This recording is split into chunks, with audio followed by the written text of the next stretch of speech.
There's a myth that Stoics don't feel emotions, that they're cold, robotic, unfeeling, that the goal of Stoicism is to become a stone wall that nothing can touch. Seneca destroyed that myth with a single letter, written to a mother who lost her son. That is the most compassionate, emotionally honest thing any philosopher has ever written about grief. If you've ever lost someone, or if you're afraid of losing someone, this is the most important video in the entire series. Let's address this directly because it's the #1 objection people raise against Stoicism. They hear Stoic, and they think emotionless. They imagine someone who watches their house burn down and shrugs, someone who loses a child and feels nothing, someone who has trained all the humanity out of themselves in pursuit of philosophical composure. That is not what any Stoic philosopher ever taught. Seneca explicitly addressed this. He wrote that the Stoic doesn't suppress emotion. The Stoic experiences emotion fully while refusing to be governed by it. There's a vast difference between feeling grief and being destroyed by grief, between weeping and drowning. The Stoics cried. Seneca admits to crying. Marcus buried children and grieved for them. What they rejected wasn't emotion. It was the belief that emotion should dictate your behavior indefinitely. They said, feel everything. Then, when the feeling has done its work, choose how to carry it forward. This distinction matters because without it, Stoicism looks heartless. And a heartless philosophy would have died centuries ago. It survived because it offers something far more useful than numbness. It offers a way to grieve that doesn't destroy you.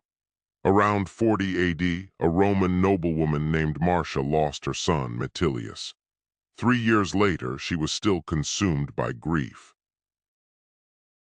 She had not returned to public life. She had not resumed her normal activities. She was, by Seneca's account, living entirely inside the loss, unable to move forward. Seneca wrote her a long letter called the Consolation to Marcia. It is one of the earliest surviving works of consolation literature in the Western tradition, and its approach is unlike anything a modern grief counselor would attempt. Seneca doesn't begin with comfort. He begins with honesty.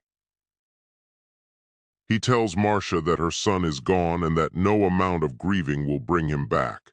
The grief at this point isn't honoring her son, it's imprisoning her. Then Seneca makes the argument that defines his approach to grief. He tells Marcia to think about what she had, not what she lost. Her son lived. He was loved. He accomplished things. Those years were not canceled by his death. They happened. They were real. And gratitude for what was given is a more honest response to loss than rage at what was taken.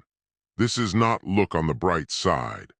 This is a philosophical reframe.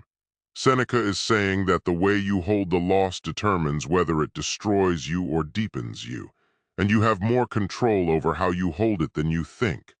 Seneca's framework for grief rests on a single principle: the grief must flow. And the grief must also end. He doesn't put a timeline on it. He doesn't say grieve for 30 days and then stop. He knew that would be absurd. Different losses require different durations. The death of a parent is not the death of a colleague. The loss of a child is not the loss of a career. Each grief has its own shape and its own season. But he insists that grief must have a season, not a permanent address. When grief stops being a response to loss and becomes an identity, something has gone wrong. When you define yourself by who you've lost rather than who you still are, the grief has crossed from honoring the dead to abandoning the living. Seneca saw this in Marcia. 3 years of uninterrupted mourning, and his compassion is real, but so is his honesty. He tells her, the people still in your life need you present, not buried in the past. The years you have remaining deserve the same attention you're giving to the years that are gone. This is the balance the Stoics struck. Grieve without guilt, cry without shame, but at some point make the conscious choice to carry the loss forward instead of sitting down inside it permanently. Not because the person didn't matter, because you still do. In letter 63, written to Lucilius after the death of their mutual friend Flaccus, Seneca reveals his own grief in the most personal terms he ever used. He writes, "Let your tears flow, but let them also cease. Let sighs come from your heart, but let them also find their end." This is not the advice of a man who doesn't feel. This is the advice of a man who has felt deeply and discovered that grief, like all emotions, has a natural lifespan if you don't artificially extend it. He tells Lucilius that there is a difference between tears and performance. Genuine grief is private, instinctive, uncontrolled. It ambushes you. It rises without permission. Seneca says this kind of grief is entirely natural and should be allowed to happen without resistance. But there is another kind, the grief we maintain because we feel we owe it to the dead. The grief that becomes a display, whether for others or for ourselves. The grief that says, if I stop mourning, it means I didn't love them enough. Seneca calls this out as a trap. Continuing to grieve does not prove the depth of your love. It proves the depth of your attachment to the grief itself. And that attachment, over time, becomes a way of avoiding life under the guise of honoring death. The distinction is subtle but essential. Feel the grief when it comes. Don't manufacture it when it fades. The fading is not betrayal. It's healing. And healing is not forgetting. It's the process by which the wound closes while the scar remains. Modern grief research has largely validated what Seneca taught. The dual process model, developed by psychologists Strobe and Schutt, describes healthy grieving as an oscillation between loss orientation and restoration orientation. You move between confronting the grief and re-engaging with life, back and forth, neither one permanently. This is exactly Seneca's framework.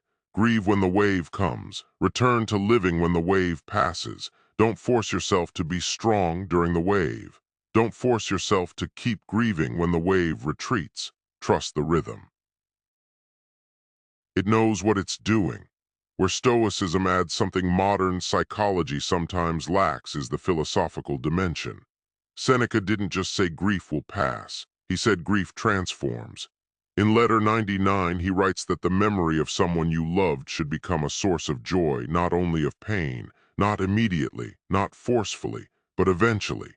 The same mind that remembers the loss can also remember the life, and the life was real. The laughter was real. The shared moments were real. Those don't disappear because the person did. Epictetus taught this too through his return, not lost principle.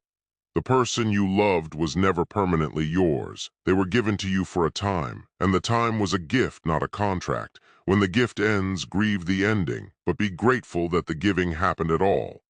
This is the Stoic path through grief, not around it, not above it, through it. Feeling every step, and emerging on the other side not unchanged but not destroyed. Here's your challenge. If you've lost someone, write them a letter. Tell them what you've learned since they left. Tell them what you've become. Tell them what you carry from the time they were here. You don't need to send it anywhere, just write it. Let the words move from inside you onto the page. That movement is healing. If you haven't experienced a significant loss yet, write a different letter. Write to someone who is alive right now.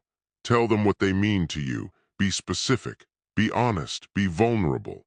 Because Seneca would remind you that everyone you love is on loan, and the time to say what matters is always now, not later. Now. Seneca wasn't a cold philosopher dispensing clinical advice about loss. He was a man who lost friends, who spent 8 years in exile separated from everyone who mattered to him. He knew grief from the inside. And from that inside, he built a framework that says, feel everything, hide nothing. And when the time comes, choose to carry the love forward instead of being buried by the loss. What need is there to weep over parts of life? The whole of it calls for tears. If this changed how you think about grief and loss, subscribe for more ancient wisdom that still works today. Drop a comment telling me who you'd write that letter to. I read every single one.